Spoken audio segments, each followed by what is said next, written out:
Ray Kroc was a ruthless businessman. In 1961, he bought McDonald's from the McDonald's brothers and he grew it into a multi-billion-dollar empire. Kroc was a very impressive businessman and entrepreneur, and yet he has been heavily criticized for his fortune. You see, as the wealth of McDonald's soared, it largely was hoarded into his own personal fortune, whilst almost the entirety of his workforce scraped by on minimum wage, could barely afford a Big Mac. And you see, unlike a lot of other millionaires who were known for their philanthropy, Kroc was known for indulging in excessive luxury. Multiple mansions, private jets, luxury cars, many of which he never even used. There was also, I don't know if you know the story, that handshake deal with the McDonald's brothers that they would receive 0.5% of the whole company's profits, a deal which Kroc never honored. Now look, when we look at Kroc's story, he never technically broke the law that we're aware of. He was just famously selfish and cruel with his money. We are back in James today. This is a Bible book all about how real faith shows itself in real life. James uses different areas of life as tests for faith. And today, James says real faith shows itself in your spending. How you spend your money is going to tell you something about the state of your soul and your spiritual condition. Now look, I'm afraid James does not hold back this week. It's one of the most strongly worded texts in the whole New Testament. You might wish you didn't come to church today. James begins in verse 1. Let's have a look at this text. James says, "Now listen, you rich people, weep and wail because of the misery that is coming on you." Now look, James is going to list some toxic behavior, but first we need to clarify carefully who he's actually talking to.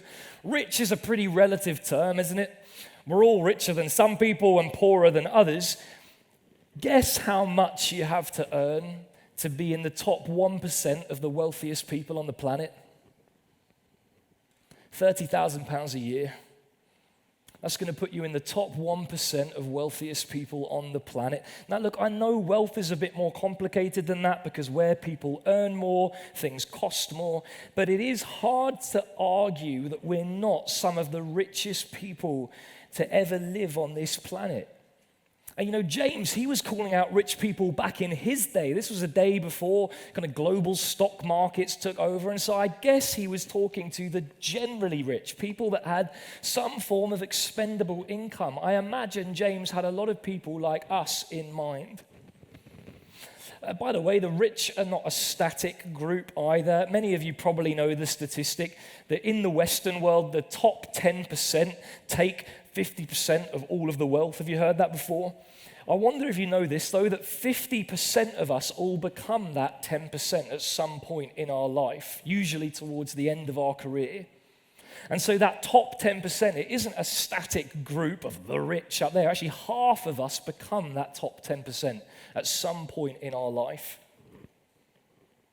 Now, look, James is not saying here that wealth itself is a sin. There are examples in the Bible of the godly rich and ungodly rich, just as there are godly poor and ungodly poor. You can be Christ-like whether you are rich or poor. For example, Jesus was rich in heaven, he was poor on earth, yet he was always godly. And there are examples of godly rich in the Bible. Think of people like Job, Abraham, Phoebe, Lydia. There are also examples of very ungodly rich. Pharaoh, Herod, Zacchaeus before he met Jesus, the rich young ruler. The truth is, we can worship wealth or we can worship God with our wealth. And James here, he is calling out the ungodly rich that were inside the church. And he's going to mention 3 deadly behaviors. And the first is the hoarding of wealth. Have a look with me at verses 2 to 3. James says, "Your wealth has rotted, and moths have eaten your clothes. Your gold and silver are corroded. Their corrosion will testify against you and eat your flesh like fire. You have hoarded wealth in the last days." Hoarding wealth is evil and it is a sin. And the reason it is evil is it is a sin of omission. It's failing to do good when actually you have a ton of potential to do good. James describes real faith back in chapter 1 as caring for orphans and widows, in chapter 2 as loving your neighbor. Hoarding all of your money is the opposite of that, because you have all this money that could be used for real good, but what you do is you bury it all away where it can't be used. And of course, there's some wisdom in keeping some savings, but there is enormous folly in hoarding. James visually describes it for us here as wealth that is rotting like a compost heap. The money that's poured into unworn clothes in your wardrobe that are feeding moths, rather than that money being used to feed hungry people. Posh jewelry that's just left in some box on your side table that's left to corrode and tarnish. Verse 3, James says, you see, that corrosion will testify against you. Testify is law court language pointing us ahead to that final judgment day. It's as if that unworn expensive jewelry is bought out, exhibit A, exhibit B of how you spent your money.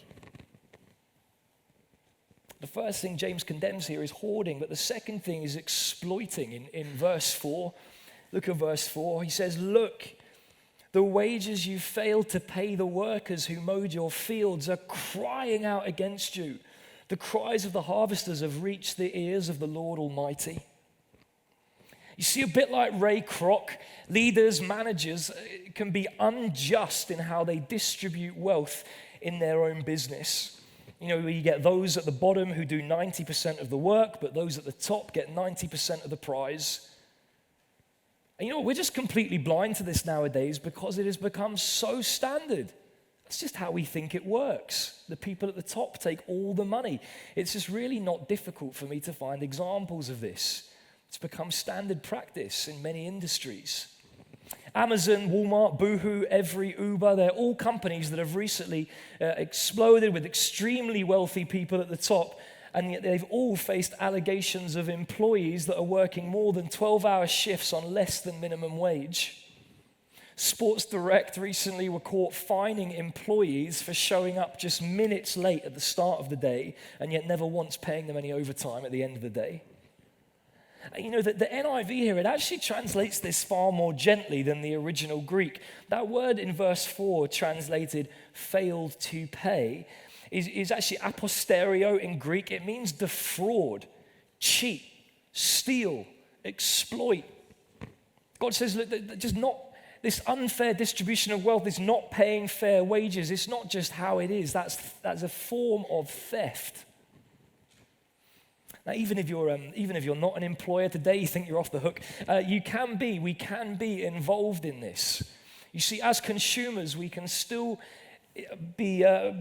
feed a system of oppression when we buy from companies that we know use sweatshops and exploit people. We are feeding that problem. And so I want to say, as Christians, we have to take some personal responsibility to seek fair trade. Just shop somewhere else. Just buy other products. I know that that's difficult and it takes time and research. It's complex. It can be more expensive. But church, we can't just cover our eyes. If we're knowingly buying it, we're part of that problem. And the picture here in verse 4 is of the oppressed workers who are crying out to God. And maybe it's oppressed workers here in England or oppressed workers overseas, just in their prayers, just crying out to God in their pain. God hears those cries and he will use them as testimony against us. We think so often that fat cats get away with it. In reality, James is saying nobody gets away with it. God sees everything. He hears everything. I should say at this point that God is not strictly against people becoming rich. The Bible is not anti-capitalist and pro-communist, neither is it anti-communist, pro-capitalist. Jesus never sided with left-wing politics or right-wing politics, ideologies or isms. Jesus' political vision was love God and love your neighbor. If we even halfway practice that, we would be light years ahead of any other political system on earth. And I think today many people, they look at the rich and they assume, well, some terrible discrimination must have happened there. For them to have got rich, somebody else must have become terribly poor. That is not always, it's not always that simple. Sometimes business does just boom. It generates lots of jobs and income for everyone. It is not a sin to become rich for being successful. It is a sin to become rich if you've exploited people. So that's hoarding, exploiting. The third thing James calls out is indulging. Have a look in verse 5. You've lived on earth in luxury and self-indulgence. You have fattened yourself in the day of slaughter. Now look, it's crucial that we know the difference between a necessity and a luxury. A necessity is something that we need to survive or work. Luxury is when we go beyond that into extravagance. Now look, God made the world to be enjoyed. Luxury itself isn't always wicked. Nicer clothes for a wedding, nicer food for an anniversary. The problem is when luxury becomes a lifestyle. When we're no longer actually satisfied with something that just does the job. We always want the best possible version of everything. A basic blanket to keep yourself warm isn't enough. You want the best silk.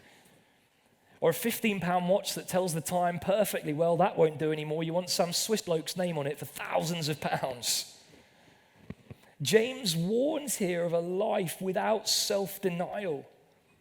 He says, honestly, church, look at your lives. If you have a house full of designer clothes, designer fragrances, designer furniture, you've got the latest smartphone, a sports car parked outside, your diary is full of posh holidays and Michelin-star dining, second homes that you don't even use. The image James paints here is brutal. Did you see? It's of a pig gorging itself without any self-control, fattening itself up for slaughter. Don't shoot the messenger. Like, you don't take my word for it. Just look at what God says here. Right? It's as if we're on this conveyor belt heading towards Judgment Day in the end. God is going to ask you, what did you do with all the money that I gave to you? And we're just this overfed thing dripping in designer gear. Is that really how we want to meet our Maker?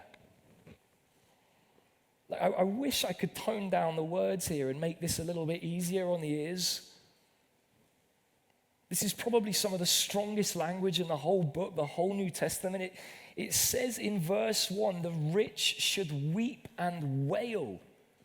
You're fattening yourself up for slaughter. It's as if your wallet can tell a very, very different story to your lips about your faith. The original Greek here, it reads, you have, not just you fattened yourselves, but you have fattened your hearts for slaughter. We've let our hearts become just so full with luxury objects and luxuries. And for so many of us today in the West, I think the whole goal of life, if we're honest, the whole goal is to have a retirement filled with luxury and self-indulgence. That's really what we're heading for, just a luxury, self-indulgent retirement. And it is we said, we think, well, I did my bit here, so now it's just all about me now. And it's a tragedy. Verse 3, have a look. It says, you did all this in the last days. You were so close.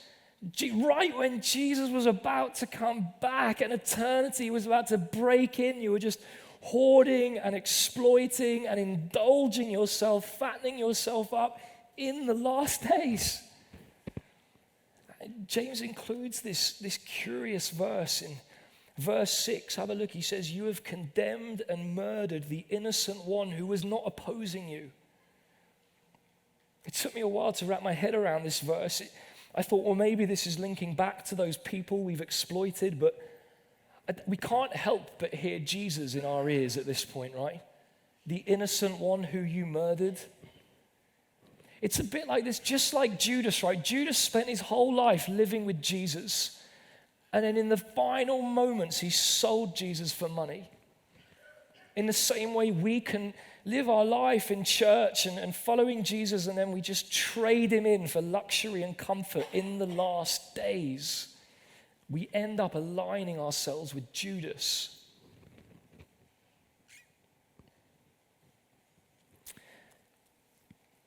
Richard Garnett was a British actor. He played Gussie in Jeeves and Wooster. Some of you are old enough to remember that show. He was also a Christian.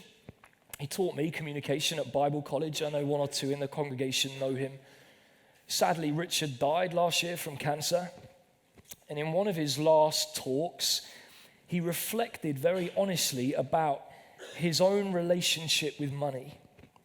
He said this, he said, look, I got paid peanuts as an actor, but then he suddenly moved into teaching communication to wealthy business owners and suddenly got paid very, very well. Here's what he said. Longest quote I've ever done here, but it's worth it. He said this: without even thinking about it, I inflated my lifestyle. What had been holidays in the UK became holidays abroad. What was wool became cashmere. We moved house every 5 years because we could, up and up the property ladder. But after a while, I felt a deep disquiet. Jesus tells the story about a farmer who has excess and just keeps building bigger barns. Can you remember the word Jesus uses to describe that farmer? A fool. I came to the conclusion that I was that fool. I was the living embodiment of foolishness. Most Western Christians are in the top 1% of the wealthiest people on earth. If God wanted to fund his work around the world, I'd be one of the first people he came to. And God has long spoken about giving away 10% and doing whatever we want with the rest. Guess what the average percentage Western evangelical Christians give away is? 2.5%. I came to the shocking conclusion that I was one of the greediest generations of Christians ever to inhabit the earth. So I opened the stewardship account and started giving more money away to what God was doing in the world. And when I did, it gave me such joy to play a tiny part in what God was doing, far more than a new house, a foreign holiday, or anything else ever did.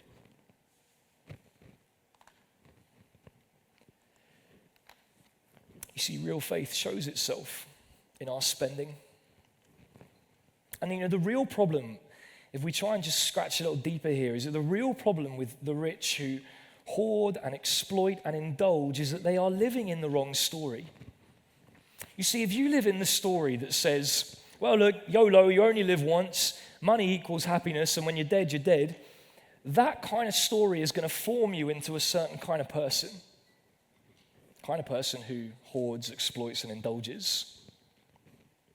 But if you have real faith in Jesus' story, and you believe that through Jesus we have been given eternal, infinite treasures that far outweigh anything this world can ever offer us, and that wealth now is actually going to make it harder for us to follow Jesus, and that all of our money has been given to us anyway in order to be a blessing and love others and serve God's kingdom, and that God's kingdom is going to be the only thing that lasts into eternity anyway.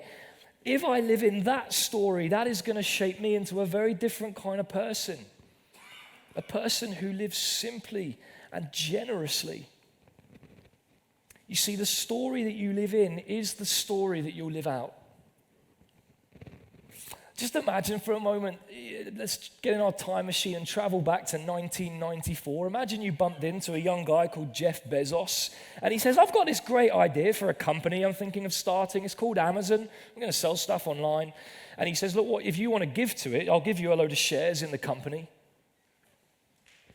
If you knew then what you know now, how much money would you give to Jeff? A couple of quid from the back pocket? 2.5% monthly? No, you'd put in as much as you possibly could invest. You'd sell everything that you didn't really need and just give it over there. You'd tell all of your friends and your family to get rid of everything they don't need and just put everything over here. For Christians, friends, that we know the end of the story. Jesus' kingdom grows. Jesus comes back. Jesus wins.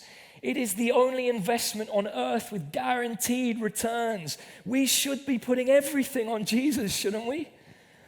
Did you know this? If Western evangelicals just started giving 10% rather than 2.5%, do you know how much more money would flood into the kingdom every single year?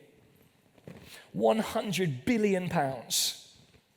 100 billion pounds. Imagine that as a force for good and for God's kingdom out there in the world. If we all just gave 10%.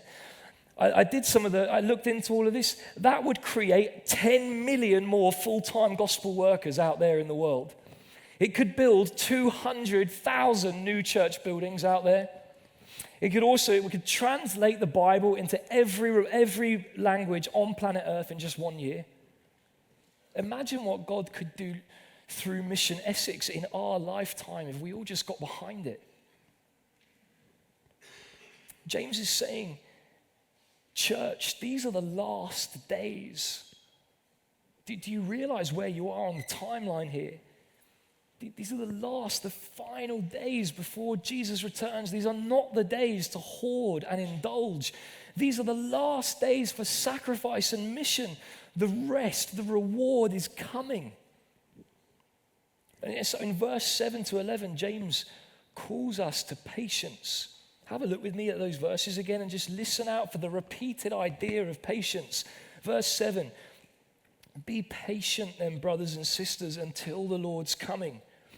See how the farmer waits for the land to yield its valuable crop, patiently waiting for the autumn and the spring rains.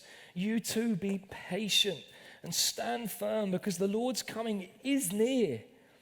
Don't grumble against one another, brothers and sisters, or you'll be judged. The judge is standing at the door. Brothers and sisters, as an example of patience in the face of suffering, take the prophets who spoke in the name of the Lord. As you know, we count as blessed those who have persevered. You've heard of Job's perseverance. We have heard of Job's perseverance. We did that series not too long ago. And you have seen what the Lord finally brought about. See, the Lord is full of compassion and mercy. Are you seeing here how all these repeated words? Patience, patience, patience. Be like a farmer who invests everything he has in seeds to put them in the ground and then just waits patiently for the harvest.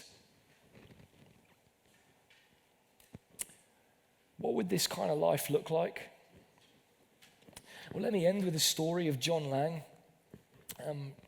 Laing owned the construction company Laing & Sons. Maybe some of you remember the big sign Laing on building sites when you were growing up. Laing inherited this business from his dad, but he grew it into a massive multi-million-pound business. He was a very impressive businessman. He was also a Christian. And Laing was famous for three things. Firstly, quite opposite to hoarding, Laing was known for philanthropy. He donated huge portions to charity and social causes. Secondly, quite opposite to exploitation, Laing was known for he had a reputation in his industry for high ethical standards and for generosity with his employees. He had a reputation in the industry for doing everything by the book. His promises were kept, his taxes were paid. If things weren't done to spec, he tore it all up and he rebuilt it again. He was famously very good to his employees. As the company profited, so did they. He always offered his employees shares in the company first to make sure they benefited from the company's success. Apparently, he knew lots of his employees very well and personally and helped them. One employee said, "Wherever I went, I met people who spoke of good things John Laing had done for them and their families." Apparently, back then, working conditions on building sites were atrocious. If the weather was bad, workers just didn't get paid. Laing, when he started new practices that went above and beyond what anyone was even asking for. He paid his workers on bad weather days so that they still got paid. He started a benevolent fund if anyone got sick. He started pension schemes. Many of these practices are now standard. You see, Laing actually had a positive impact on his whole industry. But thirdly, opposite to luxury indulgence. Laing was known for his personal modesty. I find this honestly entirely remarkable. You see, despite his huge success financially, Laing lived a very modest life. Supposedly, he set the rule that he would only ever buy himself one luxury item a year. So there was one year he bought himself a radio. He also wanted to buy himself a new car, but he could easily have afforded both. But he decided to put self-imposed limits and postpone buying the new car because two luxury items shouldn't be bought in the same year.